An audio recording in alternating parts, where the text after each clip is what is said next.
I'm in my young front yard food forest and I want to give you a spring tour for 2021.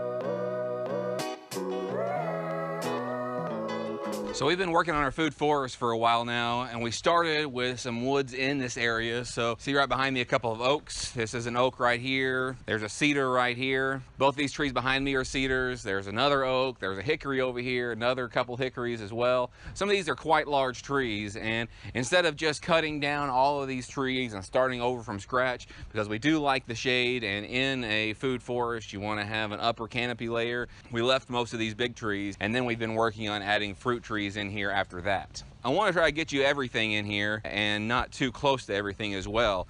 This right here is a wine sap apple, and I don't have very much in the guild below it yet. I'm trying to build up the guilds and trying to get the vining things going as well. It does have some yarrow that I planted by it, but other than that, it doesn't have anything in this guild. And then behind that, did I say this one was a wine sap apple? This is a Liberty apple, and there's a wine sap behind it that died, so I might be replacing that one. The guy I got them from, he guarantees them for a bit of time.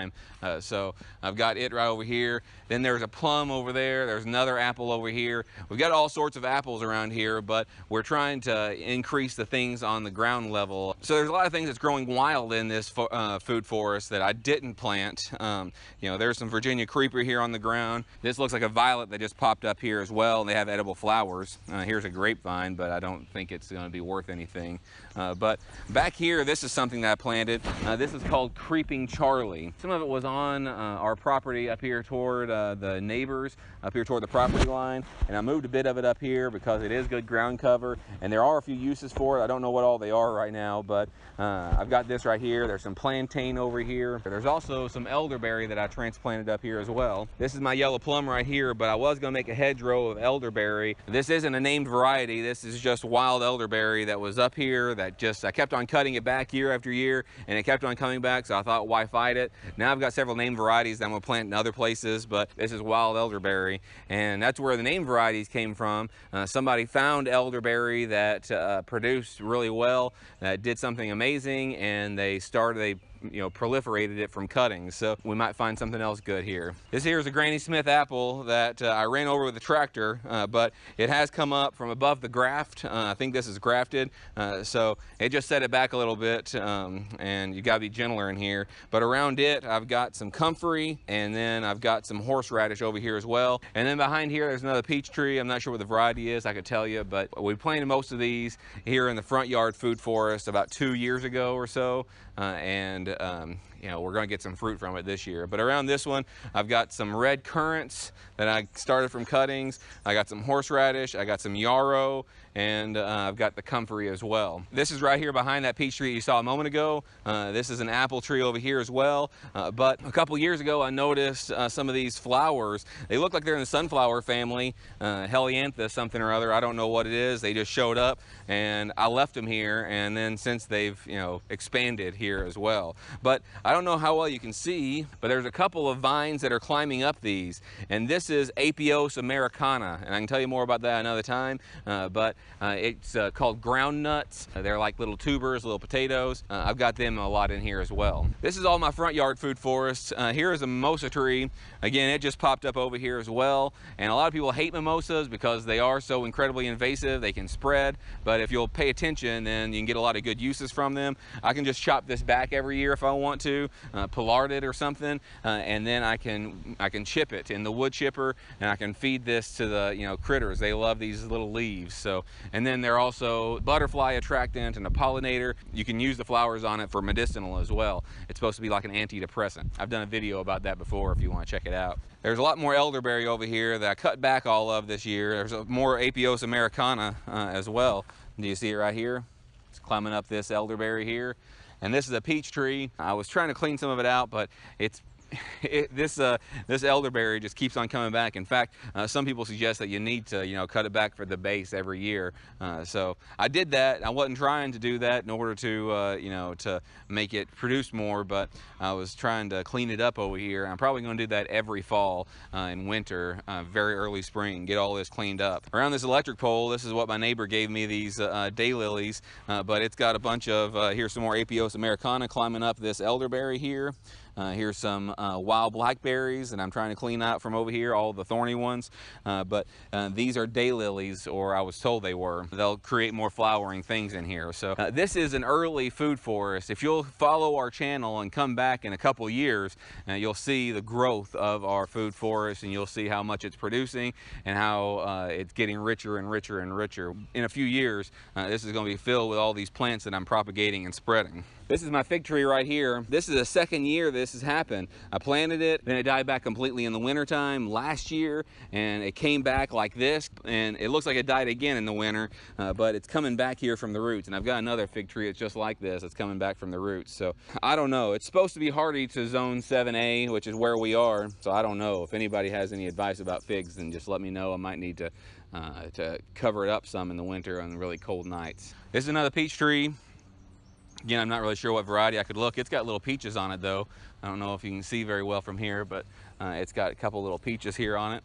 And it's got some yarrow under it as well. I moved an Apios americana over here. I don't see it coming up, but also some comfrey. Then you see our arbor vitae over here that's just coming up the driveway. This is to help screen us, because you can see into our property. Coming into our property, you can see our house and stuff, and this will give us a little bit more privacy. And I've got some more daylilies that I transplanted from up here in another part of my food forest around Chad's house that I got planted up here.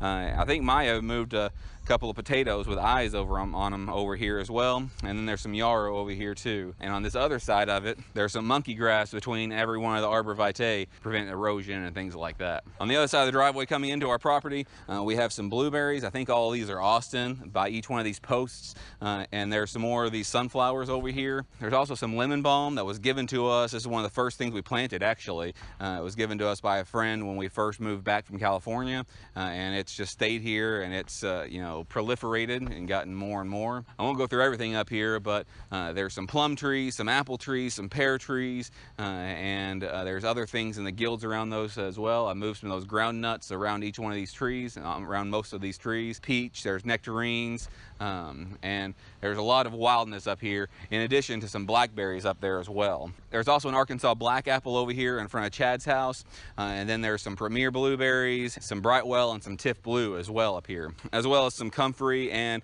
passion flower comes back every year. But while it's on a lot of these permaculture lists for a great permaculture plant, it really kind of is, overwhelming over here next to my blueberries. They kind of crowd everything out. They get mixed in with the Virginia creeper, so I'm kind of getting rid of the passion flower here, and I'll see it elsewhere on the farm. Look, there's a bunny rabbit over here in front of Chad's house. It's one of mine.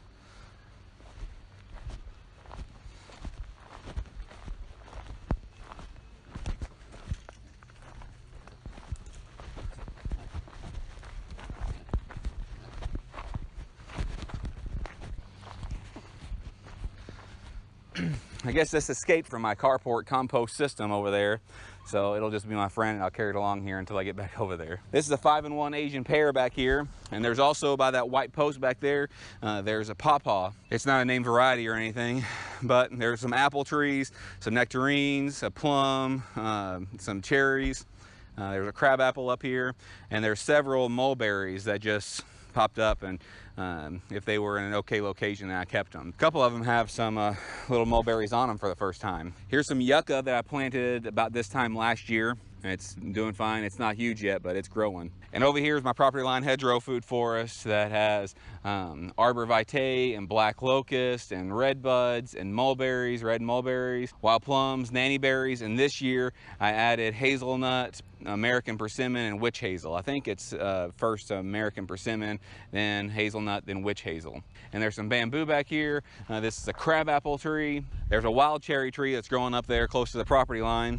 And then there is a sweet cherry. I think that's a black Tartarian. Things are growing in here, but it'll be a few years, and then it'll be really thick through here, and I'm letting a little wild in, but I'm also trying to maintain it. There's a bunch of Jerusalem artichokes through here. Here's some Jerusalem artichokes right here. All sorts of wild blackberries. I moved some thornless blackberries over here as well. Things are growing really well here. Down this row, I originally had planted all these gummy berries, and they're kind of in a straight row. There's carmine, sweet scarlet, and red gem. I also planted planted 4 pecan trees and some comfrey by each of those 4 pecan trees. I've moved some yarrow over here. I've got some Jerusalem artichokes in a row over here on the north side, and that'll create a hedge over here, give us some privacy, and then grow some more food for us. I planted some onion sets in here this morning as well. So this row right here is going to be filled with all sorts of food, and it's part of my food forest. It's just separated a little bit because this path right over here leads to where we're going to have the wood chippers, the tree trimmers, put the wood chips in the future. So this is where they did it before, and this is where they'll do it again. There's also just over there as well, close to the wood chip pile, there's some Japanese timber bamboo. This over here is yellow stripe. I think this is running over here, but it hasn't ran very far yet. And there's all this other stuff's kind of in the way of it running that way. And then that over there, that Japanese timber bamboo, is a clumping bamboo. I'm not sure where this guy belongs. He looks about the same size as the ones in here, so I'll put him in here with these. This is where it is now. I've got to butcher a few because I'm getting kind of overrun with them and I'm not eating them right now. So this is our backyard food forest. Over there where the property line hedgerow food forest was and where some of those blueberries, that's on the Chatty Shack side of the food forest. And then we started over in the front yard food forest, and this is the backyard food forest around chicken compost carport over here. There's also a couple more apple trees I didn't tell you about. I've got a Pink Lady and a Macintosh and a Wolf River that's a little bit further on the south side of our front yard food forest. And then there's all sorts of chestnut trees going down the road. There's a couple of chestnut trees right here before you get to where we had the dozer come back there last year. We've got an autumn olive back here.